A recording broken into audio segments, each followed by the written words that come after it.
Pasukan Hizbullah dari Lebanon meluncurkan roket ke posisi Zionis selama 2 hari berturut-turut. Serangan itu pun diklaim sukses menembus pertahanan Israel dan menghantam 2 markas militer Israel. Sekelompok tentara yang tengah beraktivitas di markas itu pun turut tersambar peledak Hizbullah. Dilansir dari Al-Mayadin, hal itu telah dikonfirmasi Hizbullah dalam sebuah pernyataan. Hizbullah mengatakan bahwa roket dari pasukannya telah menembus pertahanan udara Israel selama 2 hari berturut-turut. Serangan pertama dilakukan pada Senin 20 Mei 2024 kemarin, di mana roket Burkan dari pasukannya menghantam markas Israel Unit 91 di Barak Branit. Hizbullah mengklaim serangan tersebut mengakibatkan tentara cedera dan juga barak IDF terbakar hebat. Kemudian pada Selasa 21 Mei 2024 hari ini, roket Hizbullah kembali menghantam markas IDF Al-Raheb. Sama dengan serangan sebelumnya, serangannya dilakukan saat fajar ini mengakibatkan kerusakan besar. Selain itu, sekelompok tentara yang tengah beraktivitas di Barak Al-Raheb juga dilaporkan tersambar ledakan roket tersebut. Video detik-detik tim penyelamat menemukan puing-puing helikopter dan jasad Presiden Iran Ebrahim Raisi beredar di media sosial pada Selasa 21 Mei 2024. Dalam video terdengar suara tim penyelamat itu menangis saat melihat jasad para korban.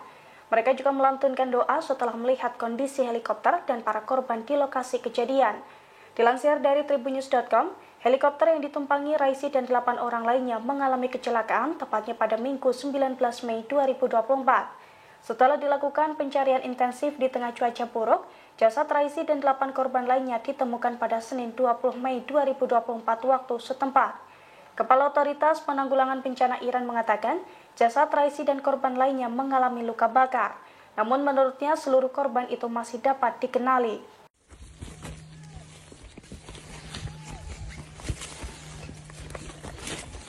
Ya Hüseyin!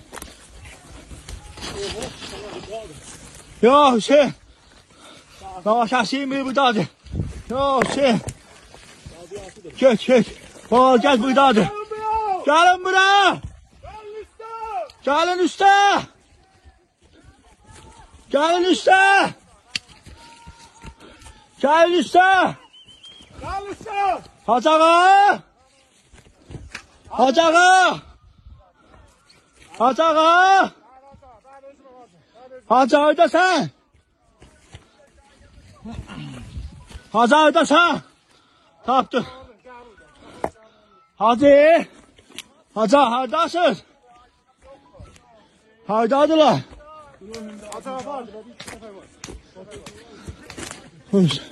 Bunu imdadı. Bu esnaf heyeti motor çağırdı. Eyvah! Ya Hüseyin! Ya Hüseyin!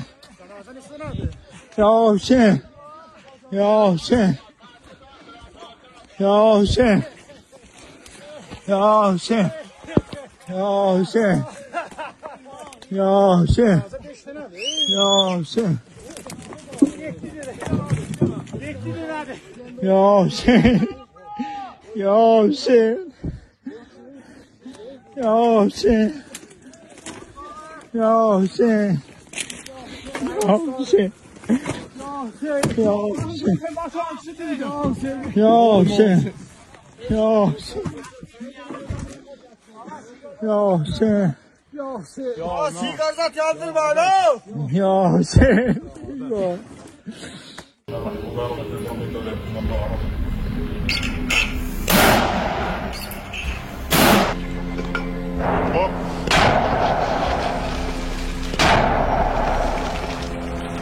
Allahu Ekber!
Yaman kembali menembak jatuh drone MH9 Reaper milik Amerika Serikat.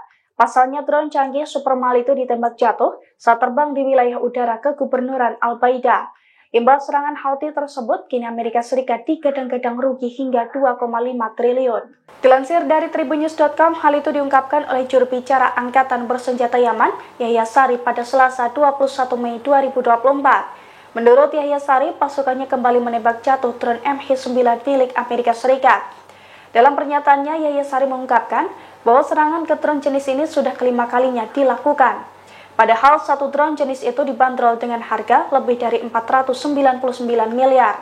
Oleh karena itu, Houthi sesumbar sudah menghancurkan aset Amerika Serikat setara total 2,5 triliun untuk jenis drone ini saja sejak blokade Laut Merah mereka tetapkan per Oktober 2023 silam. Dalam kesempatan itu, Yahya Sari juga mengatakan bahwa rentetan serangannya ini dilakukan sebagai bentuk dukungannya terhadap warga Gaza. Ia pun mengancam akan melanjutkan operasi mereka sampai pengepungan Israel terhadap rakyat Palestina dicabut.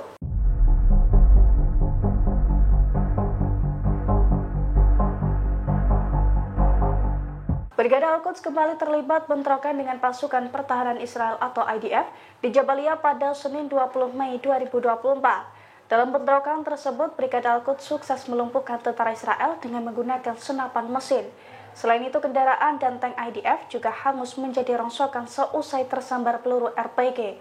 Dilansir dari Al-Mayadin pada Selasa 21 Mei 2024, hal itu diungkapkan langsung oleh Brigade Al-Quds. Pasukan perlawanan Palestina itu mengaku bahwa pasukannya membombardir berbagai poros yang ditempati IDF. Di Jabalia, pejuang Al-Quds pun berhasil melumpuhkan sejumlah tentara Israel. Para tentara tersebut tewas dan terluka seusai ditembus menggunakan senapan mesin dari sejumlah pasukannya. Selain itu, pejuang Al-Quds juga menghujani peluru RPG ke kendaraan dan tank Zionis di lokasi yang sama. Kumpulan kendaraan IDF pun diserang Al-Quds menggunakan rentetan mortir kaliber 60. Akibatnya kendaraan dan tank IDF rontok dan hangus terbakar. Oleh karena itu, Zionis disebut-sebut mengalami kerugian besar dalam pertempuran di kamp Jabalia tersebut.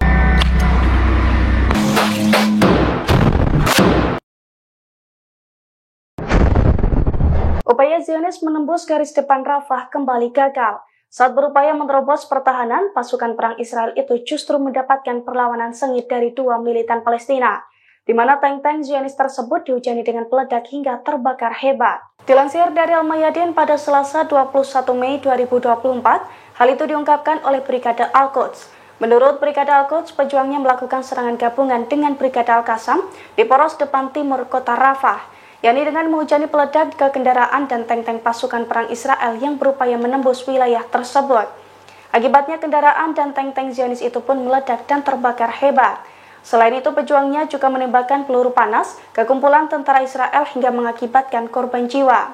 Diketahui selain mengepung Zionis di timur Rafah, Brigade Al-Quds juga menyerang IDF di kamp Jabalia di waktu yang sama. Di lokasi tersebut, Al-Quds mengklaim bahwa serangannya tepat sasaran dan menimbulkan korban jiwa serta kerusakan parah di pihak Zionis.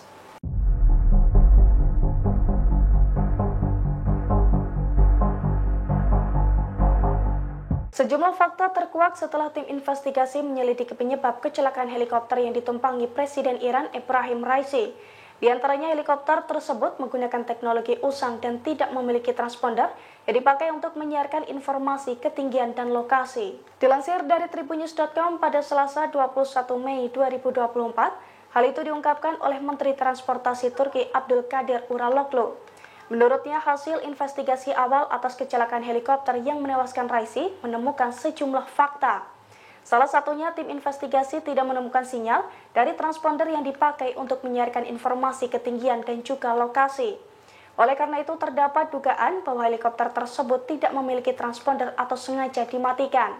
Tim investigasi juga mencurigai apabila helikopter Bell 212 tidak melakukan pemeriksaan cuaca sebelum pilot dan kopilot memutuskan untuk terbang. Sebab kecelakaan tersebut terjadi saat cuaca di Provinsi Azerbaijan Timur buruk dan diselimuti kabut tebal. Sejumlah pengamat pun menduga kondisi helikopter tersebut usang karena suku cadangnya tidak dipelihara secara memadai sejak Iran terkena sanksi dari Amerika Serikat.